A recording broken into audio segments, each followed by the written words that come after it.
I hope so that the screen is visible. This is basically the handout or the lecture plan of Introduction to Human Rights. हाँ?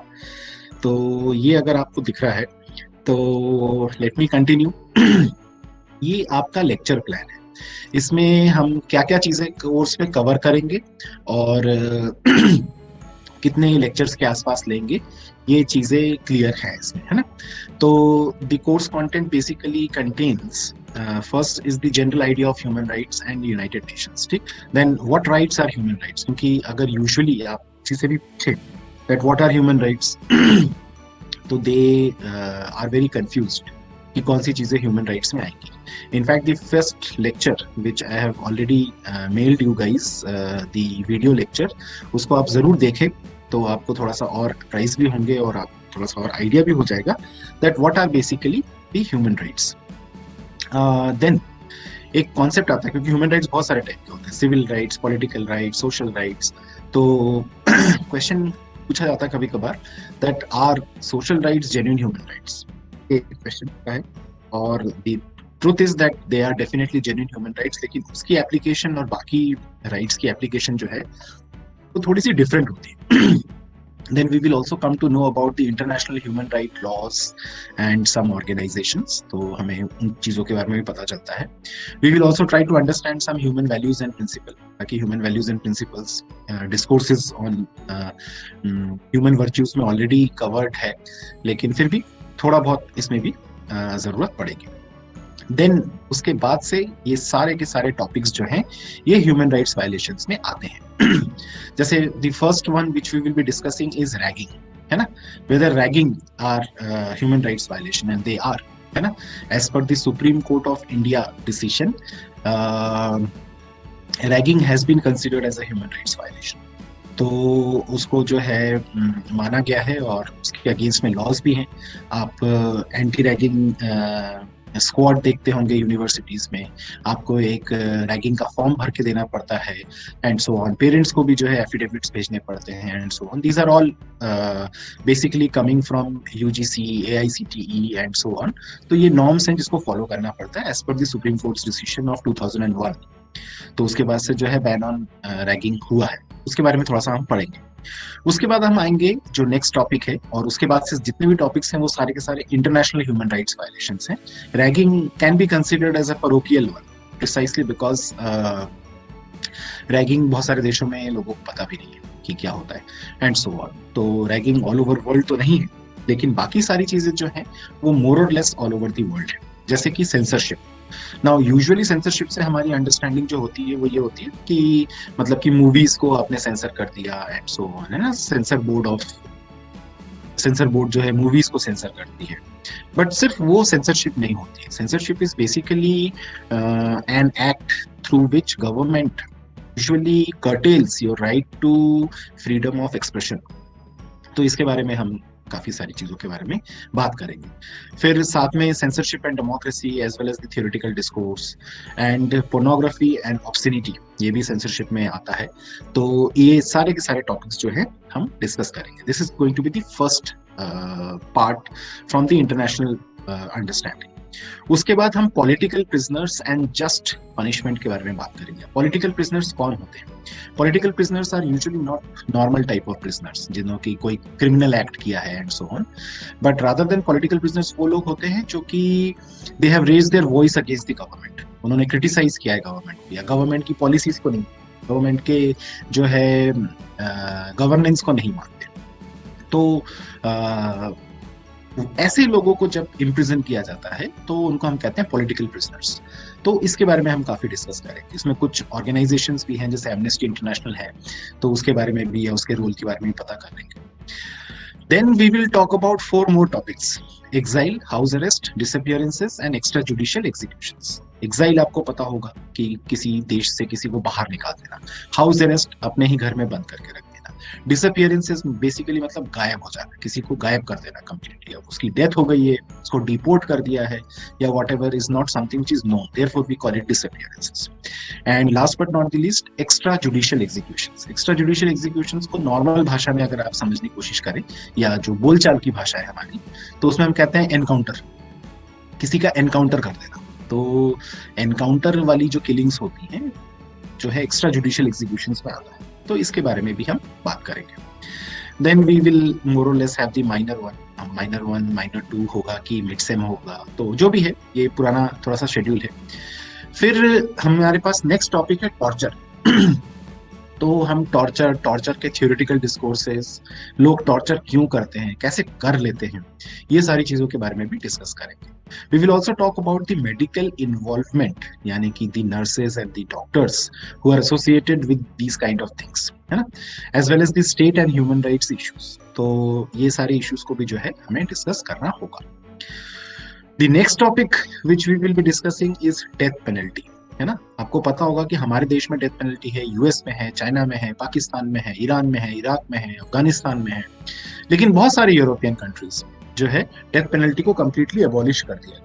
In fact US के भी सारे states में जो है death penalty नहीं है। तो यूएस के बहुत सारे स्टेट्स में है, लेकिन बहुत सारे स्टेट्स में है भी नहीं। तो क्या होते हैं issues related to death penalty and so on, इनके बारे में हम बात करेंगे। We will also talk in terms of the race, class and death penalty as well as the experience of death row, कि क्या जो डेथ पेनल्टी है वो किसी टाइप के लोगों को ज्यादा मिलती है क्या, या इस तरीके से कुछ इफेक्ट्स होते हैं क्या। And we will also talk about people who are in death row. Death row का मतलब होता है those people who have been pronounced death penalty but they are still not awarded death penalty, मतलब कि वो उनको बोला है कि आपको डेथ पेनल्टी दी जाएगी आपकी सजा के कारण, लेकिन कैसे दी जाएगी और कब दी जाएगी पता नहीं, है ना।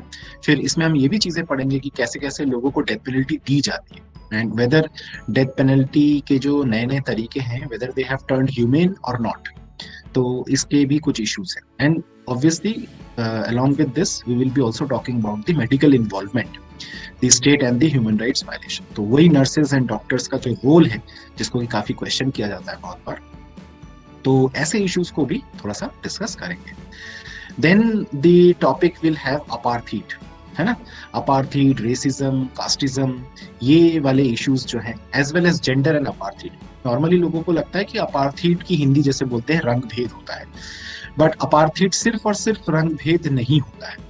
Apartheid is also related to some kind of discrimination based on some kind of understanding।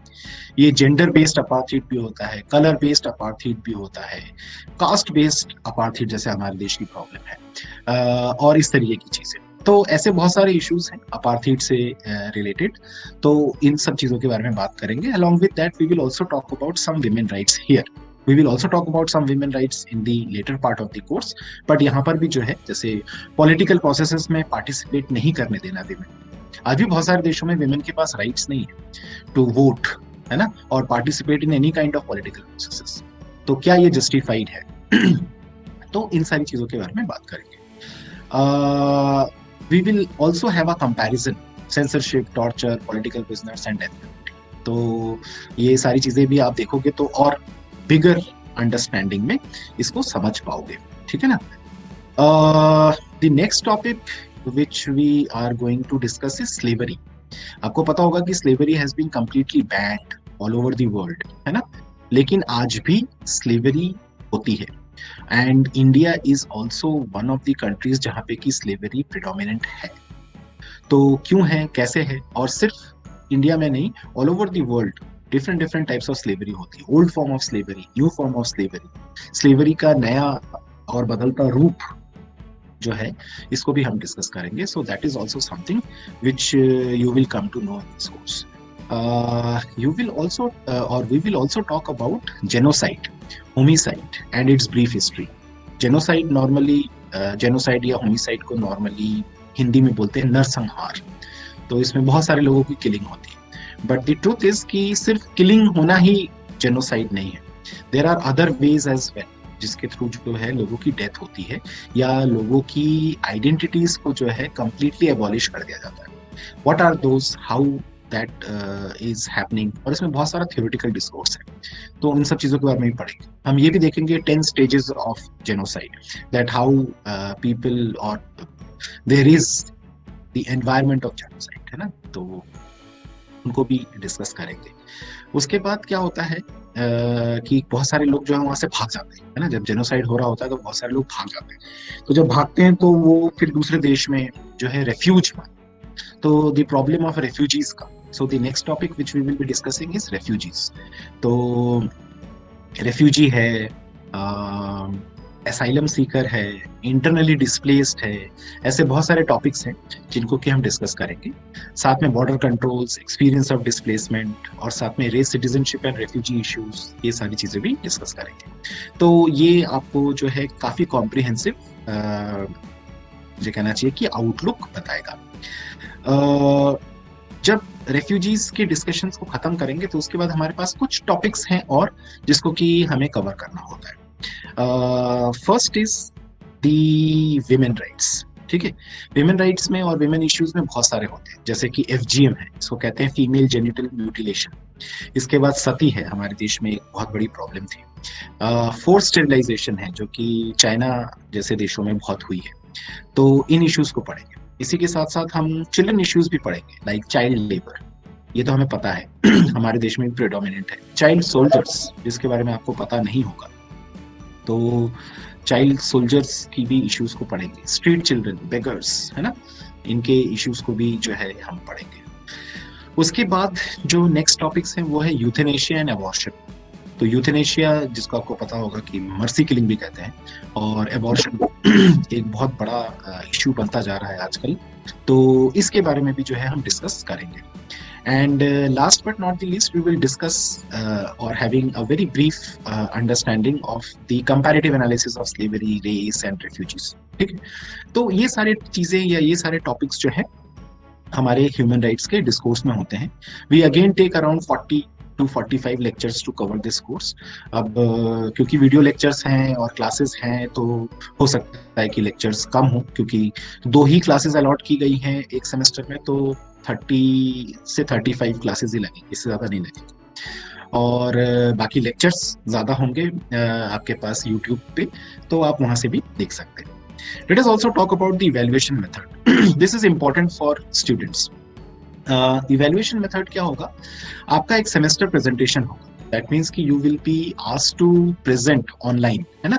तो आप जो है अपना PDF, पावर पॉइंट या कोई भी और तरीके से जो है एक वीडियो प्रेजेंटेशन बनाएंगे।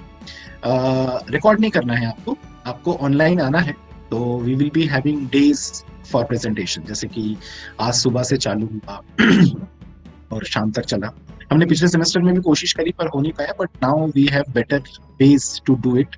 तो इस बार हम करेंगे। ऐसे भी जब नॉर्मल कोर्स चलता है तो ऐसे ही होता है। अच्छा, दूसरी चीज ये भी है कि मुझे ऐसा लगता है कि university more or less March and April में ओपन अप हो जाएंगे, तो we can also have offline presentations, है ना।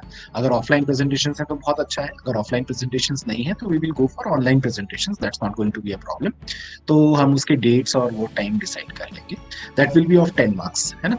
आपको इसमें क्या करना पड़ता है, इसमें आपको एक मूवी चूज करनी, ह्यूमन राइट्स वायलेशन मूवी। बहुत सारी मूवीज हैं, 70-75 की लिस्ट तो मेरे पास ही है, और वो एड अप हो रही है। तो I will provide you the list. अगर आपको उस लिस्ट में कोई भी मूवी पसंद आती है तो आप उसको पिक कर सकते हैं। अगर आपको वो मूवी पसंद नहीं आती और आपको कोई और भी पे प्रेजेंटेशन देना है जिसमें कि ह्यूमन राइट्स वायलेशंस के बारे में डिस्कशंस है या वो मूवी डिपिक्ट करती है, तो आप वो भी ले सकते हैं। नॉट डॉक्यूमेंट्रीज बट मूवीज, चाहे वो हिंदी हो चाहे वो इंग्लिश हो। आप प्रेजेंटेशन भी पूरी तरीके से हिंदी और इंग्लिश में दे सकते हैं, लेकिन मिक्स नहीं कर सकते, है ना। Like the way I am conducting the class is a mixed understanding. I am talking in English, मैं हिंदी में भी, लेकिन जो प्रेजेंटेशन होना है वो या तो पूरी तरीके से हिंदी में या पूरी तरीके से इंग्लिश में होना चाहिए। तो वो चीज ध्यान रखिएगा। दूसरी चीज है कि मूवी, बहुत सारी मूवीज आपने देखी भी हो सकती है। शिंडलर्स लिस्ट आपने देखी हो सकती है, शॉशैंक रिडेम्पशन आपने देखी हो, है ना।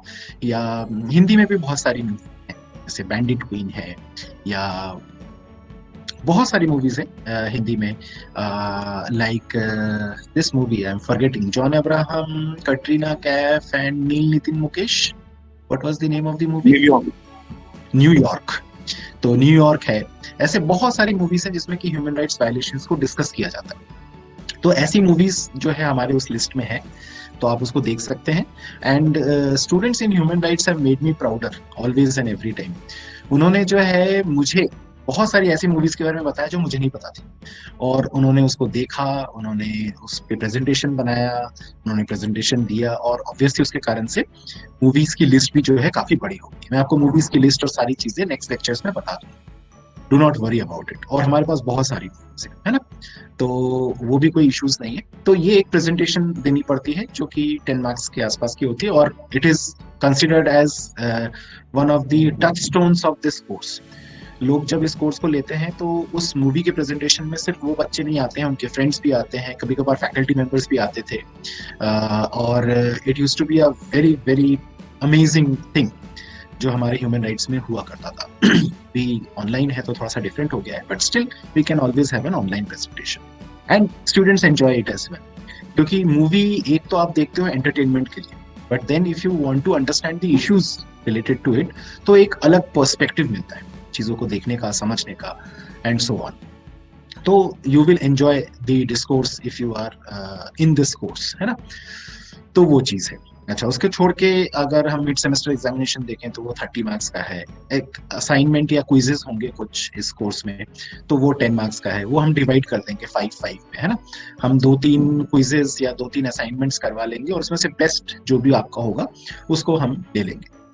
और मेजर मार्क्स जो है वो 50 का पेपर है। तो ये सारी चीजें तो अब आपको पता ही हैं, आप लोग सारे लोग जो है पिछले सेमेस्टर में एग्जाम्स दे चुके हैं और ऑनलाइन कोर्स ले चुके हैं, तो I do not think so that there is anything to worry about. तो these are certain things which you can do. मैं आपके बुक्स के ऊपर भी आता हूँ। Darren J.O. बायन की एक बुक है, ह्यूमन राइट्स एंड इंट्रोडक्शन, है ना। ये पियर्सन 2007 में फर्स्ट प्रिंट है मेरे ख्याल से, अभी इसकी सेकंड और थर्ड एडिशन है। So this is the book which is a very very good book. इसको छोड़कर एक बुक और है, वो इंडियन पर्सपेक्टिव से है, इसमें कुछ इंडियन ह्यूमन राइट्स के बारे में है, but and I am also giving the link of a very authentic website. This is plato.stanford.edu। ये basically Stanford encyclopedia of philosophy है। This is the movie list, अगर आप देख पा रहे हो तो। ये 2015 में हमने अपडेट किया था। इसके बाद वाले अपडेट्स जो हैं अभी इसमें नहीं दिख रहे हैं, ये कहीं ना कहीं होंगे। If you see Shawshank Redemption, Schindler's List, Apocalypso Now, American History X, Pianist, Life is Beautiful, Green Mile, Dictator, Glorious Bastard, then Hotel Rwanda, Great Debaters, Bandit Queen, तो ऐसी बहुत सारी मूवीज हैं। ठीक है, आप हिंदी में भी अगर देखें तो इसमें आपको हिंदी में भी बहुत सारी मूवीज मिलेंगी। अभी यहाँ पे जो लिस्ट है ये 72 की लिस्ट है, बट इसको छोड़कर भी बहुत सारी मूवीज हैं। इसमें शायद अभी, हाँ, जैसे लम्हा या शौर्य, ये सारी चीजें हिंदी मूवीज हैं जो कि काफी अच्छी मूवीज हैं, इनको भी आप देख सकते हो। आपने इनमें से बहुत सारी मूवीज देखी भी होगी। Human rights are seen as preconditions for harmonious relation between subjects and the state, good governance as well as well-being of individuals and community। तो आप हमेशा देखोगे कि ह्यूमन राइट्स जो हैं ये बेसिकली ए टसल बिटवीन स्टेट, यानी कि जिसको आप गवर्नमेंट कहते हैं या नेशन कहते हैं, एंड इंडिविजुअल्स, कि हम लोग, इनके बीच का एक रिलेशनशिप को क्लैरिफाई करता है। और इसमें बहुत सारे प्रॉब्लम्स होते थे, इसीलिए ह्यूमन राइट्स वायलेशंस जो है ये भी स्टेट करती है, कोई इंडिविजुअल नहीं कर सकता। इसके बारे में मैंने फर्स्ट लेक्चर में, जो कि यूट्यूब पे मैंने आपको लिंक भी भेजा है, आप जरूर देखिए, उसको देख के आपको काफी आइडिया होगा कि whether you will like to stay back with the course और whether you will like to opt for another course, है ना। तो वो चीज इसके देख लेना बहुत अच्छी चीज है। तो उस चीज के बारे में बात करते हैं। तो सब्जेक्ट एंड स्टेट कहते हैं, both subjects and state have equal responsibility for maintaining peace and harmony, और inculcating human values is a must for this subject since it is another prerequisite for peaceful cohabitation। तो ये चीज है। Thus it becomes an isomorphic relation where the state is responsible for the well-being of the individuals and in turn the individuals abide by the rules and regulations। This course introduces human values aiming at human rights, है ना। ये कुछ questions हैं जो कि मेरे ख्याल से बच्चों के लिए बहुत इंपॉर्टेंट है ना, तो इस चीज को भी देख लेते हैं। फर्स्ट क्वेश्चन बच्चे पूछते हैं, what are the prerequisites of IHR, है ना। इसमें पहले ये ह्यूमन राइट्स एंड वैल्यूज था, तो इसलिए उसमें IHR ही लिखा हुआ है, IHR है अब। हाँ, तो prerequisite for this course is nothing, just that you have to be thinking individual, मैं कहूंगा, क्योंकि अगर आप थोड़ा सा सोच पा रहे हो तो आपको ये टॉपिक्स जो है काफी इंटरेस्टिंग भी लगेंगे और काफी अच्छे से आप कर भी पाओगे। This is the first thing. एक क्वेश्चन और बच्चे पूछते हैं, I am not good at English, है ना, या English language, shall I take this course? Because a lot of students think कि अगर आपने अच्छे से आंसर्स नहीं लिखे तो आपके मार्क्स चले जाएंगे या कम आएंगे, है ना, क्योंकि थियोरेटिकल कोर्स है तो 5 मार्क्स के अगर क्वेश्चंस आए हुए हैं 4, तो अगर आप अच्छा लिख रहे हो तो 4.5 4.5 या 4.75 4.75 मिल सकते हैं मैक्सिमम। 5 मैंने दिए हैं पर बहुत कम। लेकिन अगर आपकी लैंग्वेज खराब है तो आपको 3 2.5 मिल सकता है, तो इससे आपके मार्क्स काफी कम आ जाते हैं। तो ये एक लोगों का जो है प्रॉब्लम रहता है। दो चीजें बताता हूं, आप अच्छे से खुद ही डिसाइड करें। पहली चीज ये, कब तक रोते रहोगे कि मेरी इंग्लिश अच्छी नहीं है, मेरी इंग्लिश अच्छी नहीं है? अगर नहीं है तो कर सकते हैं। कितना टाइम लगता है एक लैंग्वेज को सीखने में और उसको अच्छे से लिखने में? सीखने में और लिखने में थोड़ा सा डिफरेंस है। लिखने में 2 से 2.5 महीने लगते हैं and you are writing very good in any language. आप किसी भी फॉरेन लैंग्वेज को सीख के देखिएगा, 2 से 2.5 महीने। People take a course in German, उस कोर्स को 2 से 2.5 महीने के अंदर कवर करके उसका एग्जामिनेशन देके जर्मनी में पढ़ने लिखने जाते हो, because higher education is free in Germany, but उनकी प्री रिक्विजिट है कि आपको जर्मन लैंग्वेज आनी चाहिए, जबकि कोर्स इंग्लिश में होगा लेकिन फिर भी एक जर्मन लैंग्वेज का कोर्स क्लियर करना पड़ता है।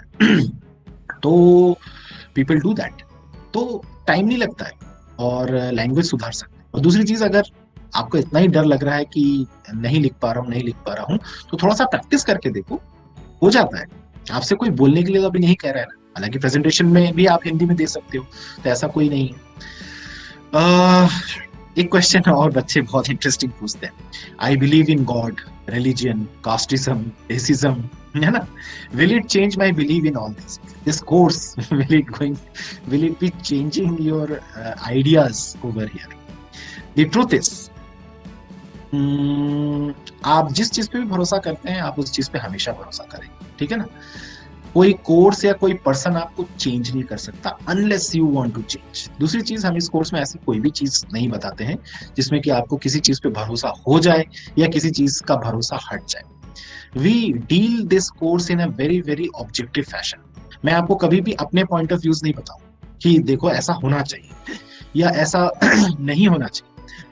I will be always talking कि ये चीजें आर्ग्यूमेंट्स जो है इस कोर्स के इस तरफ हैं और ये आर्ग्यूमेंट्स इस कोर्स के इस तरफ है। आपको चूज करना है कि आप कौन सा पॉइंट ऑफ व्यू चूज करेंगे, first thing. Second thing, you should have justifications for why you are choosing a point of view. You can not be a dumb driven cattle जो कि ये सोचे कि अच्छा मुझे ये बोल दिया गया तो मैं ये करूं। आपको सोचना पड़ेगा कि मैं ये क्यों करूं, ये इंपॉर्टेंट है। और ये चीज जब तक आप नहीं सोचोगे, till that time this course is not going to help you, and for that matter anything in this world will not help you। तो आपको हमेशा सोचना चाहिए, रिट्रोस्पेक्ट और इंट्रोस्पेक्ट करना चाहिए कि ये चीज क्यों करना है या क्यों सही है या क्यों गलत है, फॉर दैट मैटर, है ना। तो कोई भी चीज आपकी चेंज नहीं करूंगा मैं एटलीस्ट। एक क्वेश्चन और भी है, do students fail? Yes. Introduction to human rights में बच्चे फेल करते हैं, और मैं आपको सच बताऊं कि बच्चे कैसे फेल करते हैं, जैसे कि उनकी अटेंडेंस नहीं हो पाई तो फेल कर गए, या किसी ने एग्जामिनेशन ही नहीं दिया तो फेल कर गए। नहीं तो most of the students who are sticking back to human rights also like and love this course a lot. मतलब मुझे पता नहीं आपका लॉजिक और मेरे साथ क्या एक्सपीरियंस रहा है, बट ह्यूमन राइट्स का टीचर सुमंता डिफरेंट है ना। The Sumanta which teaches logic is completely different from the Sumanta which teaches human rights. ये आपको समझ में आएगा if you continue with the course. तो ये चीजें हैं, और कोर्स की रिक्वायरमेंट अलग अलग होती है, तो इसके कारण से पढ़ाने का तरीका भी अलग अलग होता है। तो फेल तो आप कर सकते हो, लेकिन उसके लिए आपको बहुत टैलेंटेड होना पड़ेगा। मुझे नहीं लगता है कि आप उतने टैलेंटेड हो अब, and given the online environment मुझे ये भी नहीं लगता है कि आप इतना टैलेंट रख पाओगे, ठीक है ना। तो वो चीजें हैं। एनीवेज, एक और क्वेश्चन होता है कि क्या 10 पॉइंटर मिलता है? बिल्कुल मिलता है। बहुत सारे लोग हैं, अभी भी एग्जिस्टिंग स्टूडेंट्स में बहुत सारे लोग हैं जिनको कि 10 पॉइंटर लगा है। बड़े सारे पास आउट बच्चे हैं जिनको कि 10 पॉइंटर लगा है। They were amazing in human rights. मतलब जैसे मैंने बोला कि students have always made me prouder in human rights, और ये बात सच है कि the way they have done this course or taken this course and completed this course was amazing. मतलब they put their mind over there, they really thought a lot about it and so on. तो मुझे I feel very proud कि students ने जिन्होंने कि human rights में बहुत अच्छा किया। आपने लॉजिक में अच्छा किया, मैं बोलूंगा कि आप शार्प हो, इंटेलिजेंट हो। लेकिन अगर आपने ह्यूमन राइट्स में अच्छा किया तो मुझे ऐसा लगता है कि आप इंसान हो, you have really turned a very good human as well. तो वो चीज इस कोर्स में मिलती है। एक क्वेश्चन और भी होता है कि क्या सर अटेंडेंस जरूरी है एंड दिस एंड दैट। तो यस, अब ऑनलाइन एनवायरनमेंट है तो कोई टेंशन ही नहीं है, क्लास में आना है और सो जाना है ना। बस एक बार लॉग इन कर लिया तो हो गया आपका काम। लेकिन एज सच जब ऑफलाइन कोर्स होता था तो क्लास में आना होता था। तो जैसे मैंने बोला कि अटेंडेंस के कारण बैक लगी है, ये हुआ है। लेकिन दूसरी तरफ ये भी है कि most of the students have more than 95% attendance, क्योंकि वो क्लास में आते हैं, क्लास में आने के लिए मरते हैं इनफैक्ट, ठीक है ना। उनको बहुत खुशी होती है because this is where you can discuss freely about a lot of issues. और मैं आपको एक चीज और बताता हूँ, बुरा मत मानिएगा, अभी आपको इनमें से ज्यादातर इश्यूज के बारे में ना तो पता है, और जो आपका ओपिनियन है वो ओपिनियन भी नहीं है ना। It's a blind folded understanding. पहले आप चीजों को जानो समझो, उसके बाद ओपिनियन फॉर्म करना। राइट नाउ जो ओपिनियंस हैं वो ओपिनियन ही नहीं है। एंड ऐसे बहुत सारे स्टूडेंट्स हैं। कभी मैं एक बार एक लेक्चर मतलब बच्चों के साथ गूगल मीट कर लूंगा, जितने भी मेरे ह्यूमन राइट्स के पुराने स्टूडेंट्स हैं, तो उनके साथ बात करूंगा तो आपको पता चलेगा कि how they came to the course and how they passed out with the course. ठीक है, तो ये एक इम्पॉर्टेंट रिफॉर्मेशन है, ट्रांसफॉर्मेशन है, जो कि जरूरी होता है। आप जो चीज जानते हैं वो सही है, ये हो सकता है, लेकिन सही क्यों है ये नहीं जानते हो। तो सही क्यों है ये जानना और जरूरी, और अगर गलत है तो उसको क्लैरिफाई करना भी ठीक होता है ना। तो ऐसी बहुत सारी चीजें हैं जिसकी कि आपको जरूरत पड़ेगी। चलिए थोड़ा सा और आगे चलते हैं।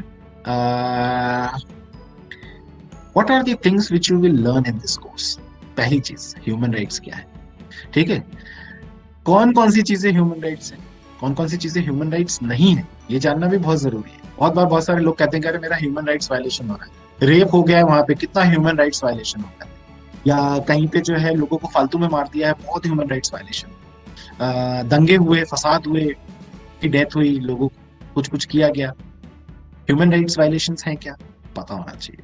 नहीं है तो क्यों नहीं है।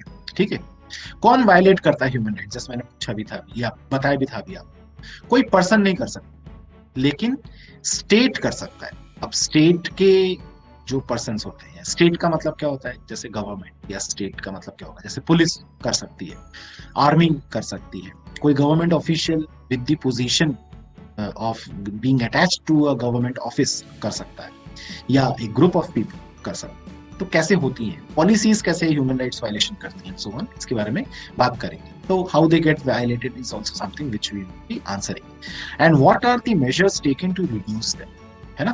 क्योंकि ह्यूमन राइट्स वायलेशन पहले बहुत ज्यादा थे, अब धीरे धीरे जो है काफी कम हुए हैं। हालांकि कुछ जगहों पे कम हुए तो कुछ जगहों पे और बढ़े हैं।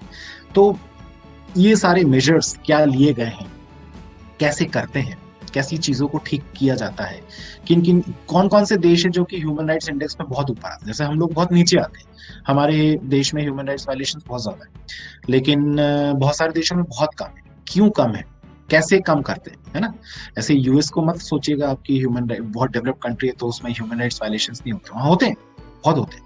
लेकिन बहुत सारे देश हैं जैसे Scandinavian countries, Norway, Finland, Denmark, Sweden, ये सब देशों में ह्यूमन राइट्स वायलेशंस बहुत कम और बहुत अच्छे से वो लोग जीते हैं।